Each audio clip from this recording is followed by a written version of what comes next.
নুবুজা বয়সতেই পিতৃক হেৰুৱাই নিঠৰুৱা হ'ল। কিন্তু সাহসেৰে আগুৱাই গৈছে সি। থমকি ৰোৱা নাই। ৰিবু প্ৰয়াত গণশিল্পী ৰাজীৱ শদিয়াৰ একমাত্ৰ পুত্ৰ। পিতৃৰ বাটেৰে আগুৱাইছে পুত্ৰ।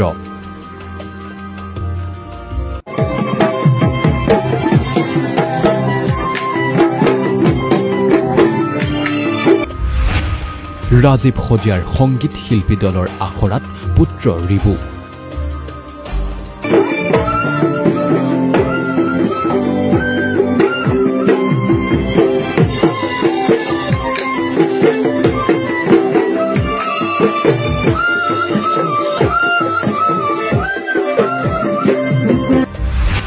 দেউতাকৰ বাদ্যযন্ত্ৰীসকলৰ তালে তালে ৰিবুৱে ঢোল বজাইছে।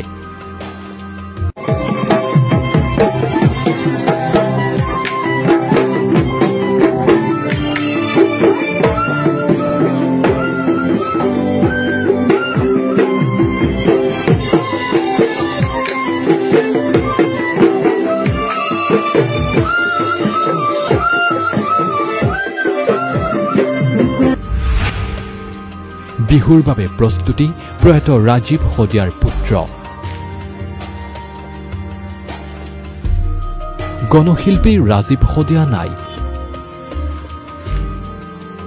ৰাজীৱ শদিয়াৰ অনুপস্থিতিত এইবাৰ ৰঙালী উদযাপন কৰিব অসমীয়াই। ৰাজীৱ শদিয়াবিহীন ৰঙালী এইবাৰ কেনে হ'ব? কোনে পূৰ কৰিব ৰাজীৱ শদিয়াৰ অভাৱ? সকলোৰে মনত উত্থাপন হৈছে এই প্ৰশ্ন। এইবাৰ পিতৃৰ অনুপস্থিতিত বিহুৰ বাবে প্ৰস্তুতি চলাইছে প্ৰয়াত গণশিল্পী ৰাজীৱ শদিয়াৰ পুত্ৰ ৰিবুৱে। এই নিউজৰ তৰফৰ পৰা ৰিবুলৈ জনালো অলেখ শুভকামনা।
শয্যাগত অৱস্থাত পিতৃ জীৱনৰ অন্তিম সময়ত চাব বিচাৰিলে পুত্ৰৰ মুখ।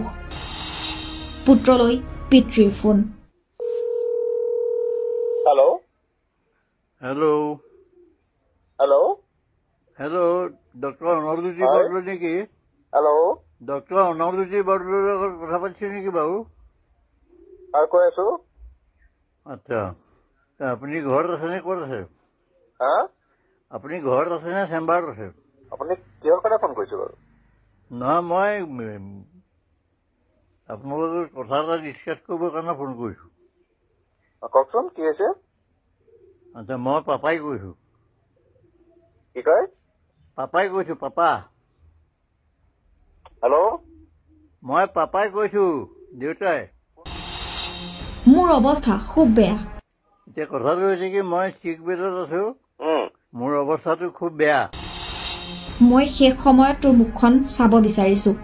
মই মানে এই লাষ্ট মমেণ্টত মই মুখখন চাব বিচাৰিছোঁ। মই বিচনাতে পৰি আছো। মই এতিয়া বিচনাতে পৰি আছোঁ। মোক কোনো টকা পইচা চিম্পেথি নালাগে। মোক কোনো টকা পইচা হেল্প নালাগে। মোৰ কোনো চিম্পেথিৰ কাৰণে মই ফোন কৰিব বিচৰা নাই।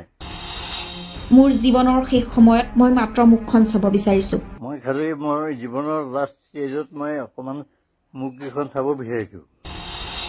কেৱল ধনেই সৰ্বস্ব নে? জন্মদাত্ৰীৰ মূল্য নাই নেকি আজিৰ সময়ত? কিন্তু চিকিৎসক পুত্ৰই চিনি নাপাওঁ বুলি ক'লে পিতৃক। কিন্তু কিয়? কি কাৰণত নিজ পুত্ৰই দেউতাকক চিনি নাপাওঁ বুলি ক'লে? শয্যাগত পিতৃৰ অন্তিমটো ফুলতো কিয় হৃদয় নগলিল পুত্ৰৰ? ইয়াৰ আঁৰত কি ৰহস্য আছে? সামাজিক মাধ্যমত অতিকৈ ভাইৰেল হৈ পৰিছে এটা ফোন কলৰ ৰেকৰ্ডিং। শয্যাগত পিতৃয়ে নিজ পুত্ৰৰ মুখখন চাবলৈ বিচাৰি কৰা ফোন কল। প্ৰথমতে এই কথাখিনি শুনক। Hello' hello' hello' hello' doctor Anarjyoti হয়। বৰদলৈ নেকি? হেল্ল' ডক্টৰ অনৰজ্যোতি বৰদলৈৰ লগত কথা পাতিছে নেকি বাৰু? আৰু কৈ আছো। আচ্ছা, আপুনি ঘৰত আছে নে ক'ত আছে? হা? আপুনি ঘৰত আছে নে চেম্বাৰত আছে? আপুনি কিহৰ কাৰণে ফোন কৰিছে বাৰু? নহয়, মই আপোনালোকৰ কথা এটা ডিছকাছ কৰিবৰ কাৰণে ফোন কৰিছোঁ। কওকচোন কি হৈছে? আচ্ছা, মই পাপাই কৈছোঁ। কি কয়? পাপাই কৈছোঁ, পাপা। হেল্ল' মই পাপাই কৈছোঁ, দেউতাই। মই মানে এই লাষ্ট মমেণ্টত মই মুখখন চাব বিচাৰিছোঁ, লগতে তোৰ কিবা নাতি পুতি হৈছে যদিও মই তাহাঁতৰ মুখকেইখন চাব বিচাৰিছোঁ। এইখিনি কথা কৈ পিতৃ চিৰদিনলৈ গ'লগৈ। এবাৰলৈ দেখা নাপালে সন্তানৰ মুখ। এতিয়া হয়তো আপুনি ভাবিছে কিমান নিষ্ঠুৰ পুত্ৰ। জীৱনৰ যিখিনি সময়ত মাক দেউতাকক সন্তানৰ অতিকৈ প্ৰয়োজন, সেই সময়খিনিতে সন্তানে গা এৰা দিছে। এগৰাকী চিকিৎসক পুত্ৰই দেউতাকক চিনি নাপাওঁ বুলি কৈছে। এবাৰ নাতি নাতিনী পুত্ৰৰ মুখখন চাব বিচৰা পিতৃলৈ অলপো মোহ মায়া দয়া নাই। পিতৃ পুত্ৰৰ সম্পৰ্কত মধুৰতা নাছিল নেকি? এনেধৰণৰ বহু প্ৰশ্ন আপোনাৰ মনলৈ হয়তো আহিছে, হয়তো সকলোৰে আহিব। এই বিষয়টোক লৈ নেটিজেনসকলৰ মাজত বিভিন্ন চৰ্চা অব্যাহত আছে। বহুতে লিখিছে, এনে পুত্ৰ থকাতকৈ নথকাই ভাল। এদিন নিজেও ভোগ কৰিব লাগিব পাপৰ ফল। ইমান অপমান দেউতাকক, পুত্ৰৰ নামত কলংক। এনেকুৱা ল'ৰা হোৱাতকৈ নিসন্তান হোৱাটোৱে মংগল।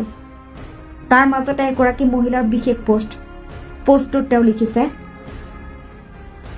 মৃতক মোৰ নিকট আত্মীয় হয়। সন্তান দুটি সৰু হৈ থাকোঁতে তেওঁ অন্য এক মধুৰ সম্পৰ্কৰ খাতিৰত তেওঁলোকক ত্যাগ কৰিছিল। প্ৰায় গোটেই জীৱন নিজৰ খামখেয়ালী স্বভাৱৰ বাবে আৰু আত্মকেন্দ্ৰিক স্বভাৱৰ বাবে সন্তান আৰু পত্নীক পিঠি দি এক বহেমিয়ান জীৱন যাপন কৰিছিল। কোন সন্তানে মাতৃৰ জীৱিত অৱস্থাত বেলেগ কাৰোবাক আদৰি ল'ব? আমাৰ সমাজো আজব, নজনাকৈ বিচাৰৰ ৰায় দিয়ে। আজি বহু বছৰ হ'ল তেওঁ পুত্ৰ পৰিবাৰ ত্যাগ কৰা।